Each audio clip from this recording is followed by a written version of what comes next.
Jesus doesn't even follow the requirements to be the Messiah. The requirements to be the Messiah is A, the Jews will go back to Israel. There'll be a big war, stuff will happen, and eventually we all come and he'll rise up. He'll be a descendant of King David. I know people that know Hebrew because I've learned it from my father before that, from my father before that. Good. Right, passed down for tradition from Sinai. Right. You said 500 people discovered Christ. What happens to them? They all die? Now we cannot ask these 500 people what happened. Did you see this? No, because they're not there anymore and we don't know who they are. A Jewish student challenges Cliffe, arguing Jesus fails the test to be the true Messiah. But Cliffe holds firm, pointing to Isaiah 53 and the resurrection that changed everything. Is Jesus a failed Messiah or the fulfillment of Scripture? Who makes the stronger case, the student or Cliffe? Let us know in the comments. Now let's dive in. I know there's evil in me, okay? So the question is, how am I made right with a morally perfect, holy God? You ask him. You say? And does he forgive you? Yes. How do you know that? I know it is because that's what the actual Bible says. The actual Bible says. Yeah, and the actual Bible talks about lambs being sacrificed, right? Right, and we don't have the temple anymore. We don't have to do it. Everyone knows this. Yeah, but what's the whole point of a lamb being sacrificed? Why was blood shed? The physical presence that it was there, Yeah. that doesn't exist today. That's why it's so much. That's Right. why back then people believed in God so much easier than we do now. Everyone here, half the people here don't. Half the people in this circle don't because it's a struggle and it's hard. Because it's not, that presence not there today, and it's much more of a struggle. It's not because somebody died. It doesn't say Jesus doesn't even follow the requirements to be the Messiah. The requirements to be the Messiah is A, the Jews will go back to Israel. There'll be a big war, stuff will happen, and eventually we all come and he'll rise up. He'll be a descendant of King David. How is he? Okay, listen. A descendant, because in the Jewish faith, descendant of your tradition and your restore passed through your father. Jesus, who's his father? Okay, so here's basically how I'm different from my wonderful, awesome Jewish friends. My wonderful, awesome Jewish friends insist that tradition, Moses, Hebrew prophets, that's truth.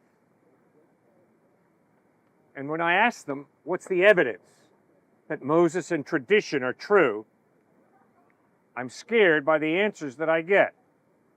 The reason that I follow Jesus Christ is because of his sinless life, his amazing ethical teachings, the Sermon on the Mount, his incredible death, forgiving enemies, and then his resurrection.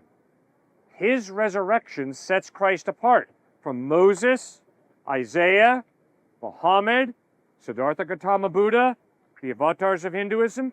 His resurrection is unique. That's why I seriously would encourage you, check out Jesus. Does that make sense? You didn't tell me what the explanation was. What did they tell you? They tell me it's our tradition. It's our heritage. It's our heritage. They tell that we can trace it back. And also, they also tell you that, and also, first off, Moses was not sinless. Moses killed a person, right? Exactly. He is the greatest prophet of all time. We both agree? No. I think Jesus is greater than Moses. Well, you said Jesus is not a prophet. Jesus. Good. In that sense, correct. Okay. But at the same time, there's other people in the Bible that didn't sin. No. The father of King David didn't sin. Jesse? You see, I don't know. Jesse sinned. The father of King David? No. It said specifically he did not sin. No, it doesn't. Yes. Jesse didn't live a sinless life, and obviously David didn't. That dude was one royal sinner. No, David did not. But okay, didn't. Jesse sinned, but Jesus Christ did not. That sets him apart as unique, as different. Muhammad sinned, and I respect Muhammad, okay? It's not like I dump on Muhammad. In fact, I love one of his 5 pillars, give alms to the poor. I agree with him totally. In John chapter 8, Jesus looks in the face of his enemies and says, which one of you can prove me guilty of sin? His enemies are silent. A fine Jewish man, the Apostle John, who lived with Christ very closely for 3 years, in 1 John could write, in him is no sin. So that's what the eyewitnesses say. He didn't sin, which is kind of weird, because all the rest of us sin, but not Jesus. So that demands respect. It doesn't mean he's God, obviously, but it demands respect. And then when he claims to be God and then backs it up with an historical resurrection, wow, I really got to take this guy seriously. It's pretty impressive. Jesus has not filled any of the requirements to be the Messiah. Okay, good. You're right. He did not fulfill the Any of kingly, no, he fulfilled the suffering servant prophecies, like Isaiah 53. He was the suffering servant who was crushed for our iniquities. But he did not, you're absolutely right, he did not fulfill the kingly messianic prophecies. He said that he would return a second time, and when he returns, it will not be as a baby born in a manger in Bethlehem. It'll be as the all-powerful God, and there will be a day of judgment, and there will be a heaven and a hell. So you see, now the question is, yeah, but Cliff, come on, where does the Bible say that the Messiah is going to come twice?